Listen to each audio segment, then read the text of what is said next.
Hindi ko na sana pinagmasdan ang iyong ganda, at hindi na rin pinansin pa bawat ngiti mong may gayuma.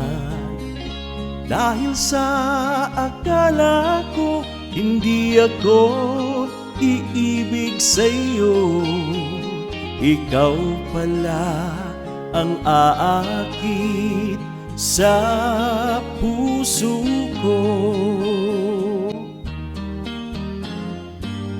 Kaya ngayon'y laging gulong-gulo ang puso ko't isipan. Araw-gabi ay pangarap ka, at sa tuwin ay nababalisa.